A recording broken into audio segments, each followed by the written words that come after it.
Hi YouTube, and welcome back to the British Forces quad bikes build. Today it's just the figures, and as per usual I've taken them off the sprue and just cleaned up the relevant parts. Hope you've all had a good weekend so far. It's Sunday evening here, so I may try and post this later this evening, or it'll be first thing tomorrow. The figures that Airfix have supplied with this kit aren't too bad. There's two gripes I would have with the figures that they've produced for this kit.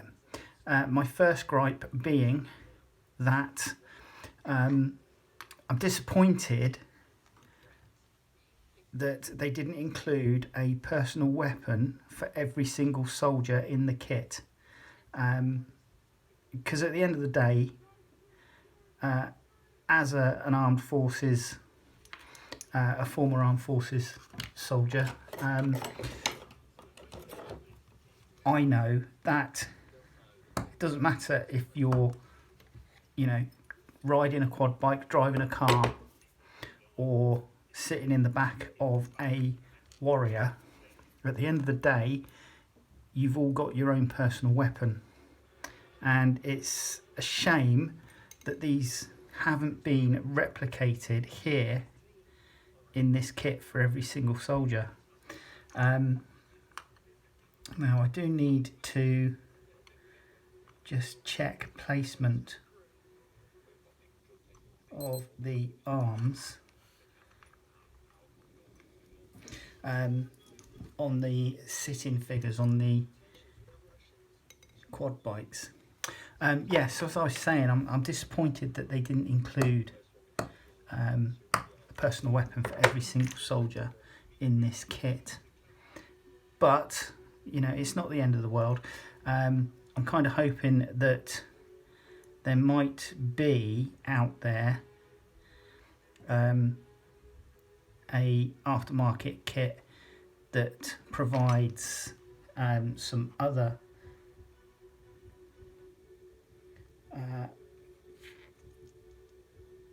some more weapons basically that I could use for this. And if I do find something like that, then I'll add a weapon to each figure basically.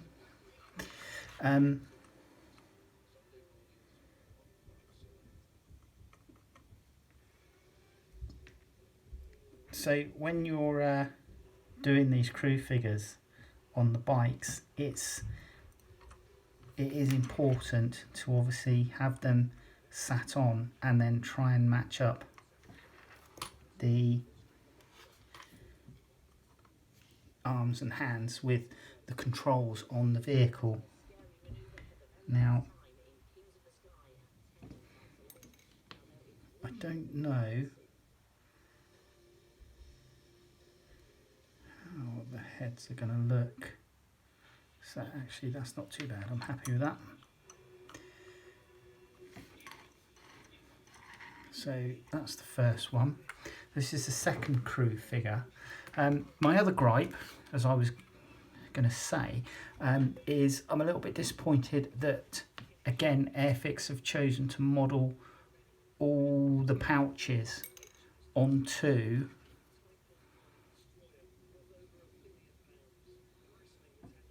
the figure. Whilst I know it'd be a bit fiddly, and it would be obviously an extra cost to have them additional pouches modelled and put onto a sprue, I am also a little bit disappointed that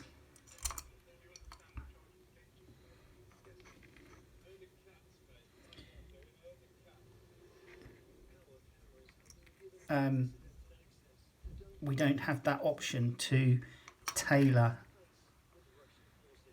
each and every single figure. As again, I know from personal experience that each soldier certainly within the infantry, each soldier will tailor their kit to how they like it, and I certainly remember my webbing setup was not standard, you know, for PLCE at the time.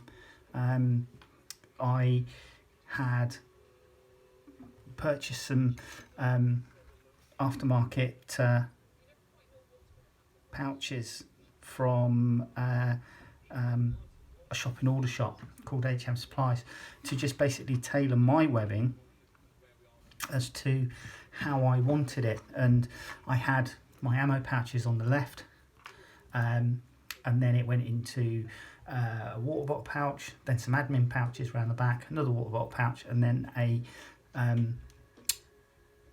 utility pouch on my right hand side, which was used for storing my weapon cleaning kit, and then any additional grenades or items of the such. So yeah, my webbing wasn't set up as standard. Certainly when you're issued, you get 2 ammo pouches, a utility pouch, water bottle pouch, your shovel and shovel pouch, and a respirator pouch, and generally that's the setup, or it was within the British Army for the PLCE when I was in.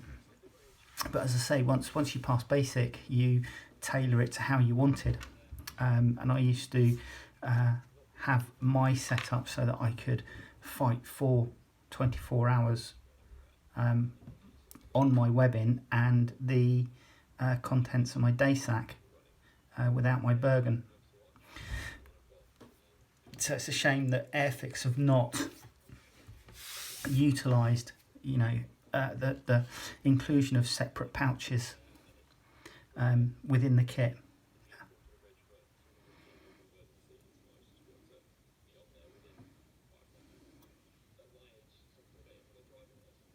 Okay.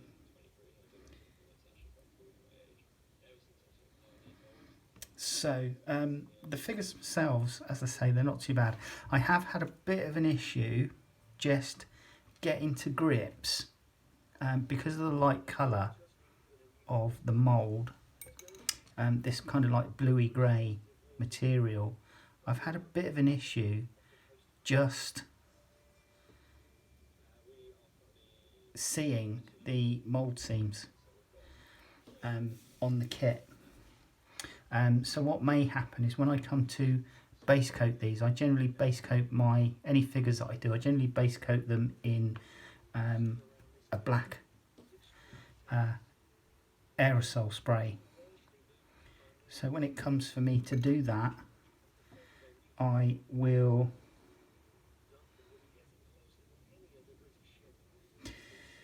no doubt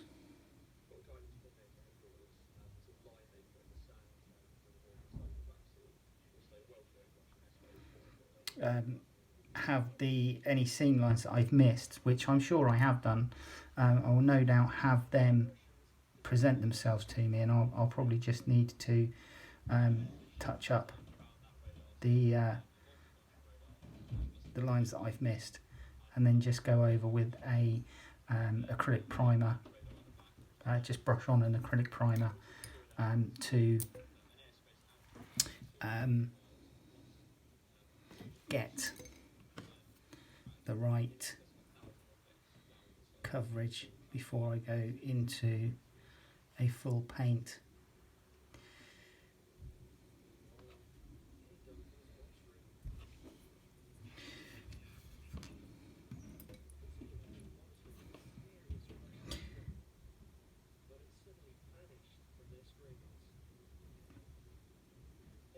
So there's 4 figures with this kit. 2 are standing,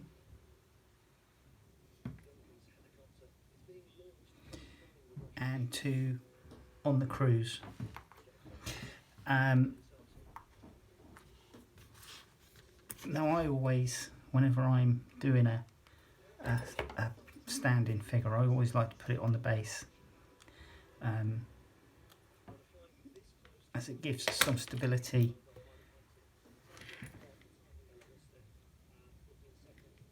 to the figure as I'm building. And what I will do as well is once these have set, the glue's gone off and these have set nicely, I will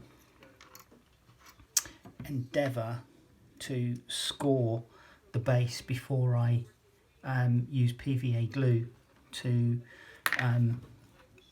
put some basing material onto the stand. And the reason I score the base is to ensure that the PVA takes to the surface a lot better.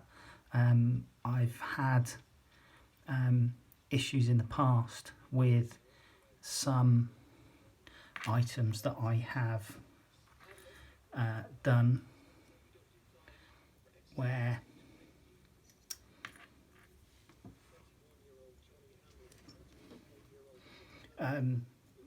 having done quite a nice base, it subsequently detached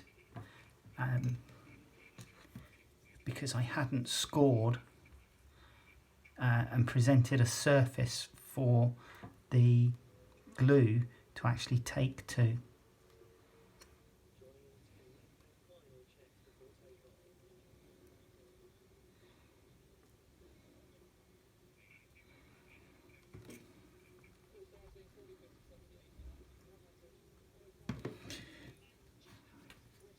So as a rule, I always score any bases that I do now, whether they be figure bases for model kits that that are more historical rather than wargaming, and certainly I score the bases on any wargaming figures that I do, just basically so that everything is going to stick nice and properly. So there we go, that's all the figures. It's a bit of a short video, this one. They go together quite nicely. It's not a major drama. As I say, I haven't really been able to see the seam lines because of the colour of the kit that it's made out of. This pale grey, bluey grey that they've used just makes it difficult for my eyes to see any seam lines. And as I say, I will probably, once I've spray painted them black, I will probably see loads and then just go around and sort those out. The figures themselves are lovely, they're nicely detailed, they go together well. As I say, my only bugbear again is the lack of personal weapon for every single member of this team, because as I say, just because you're riding a quad bike does not mean you will not have your personal weapon with you. And the sling system on the SC80 weapon system is such that you can use it whilst you're riding a bike, driving a quad bike, or we could even have just modelled it so that it was straps across the front of the quad bikes. So yeah, I'm very disappointed that the weapons weren't included. And just another bugbear, it would have been nice to have the ability to do a bit of variation with the pouches on the figures, so that if we were to get another kit, we could make up the figures in slightly different ways. But that's just me. All in all, it's been they've been a nice kit to build. I did point out some issues with just aligning the engine with the seat and the fuel tank in the earlier video, but other than that, it's gone together well, and I'm looking forward to getting an opportunity to paint them up, of which I will do another video, and I hope you'll join me for that. Okay, thanks very much. Bye bye.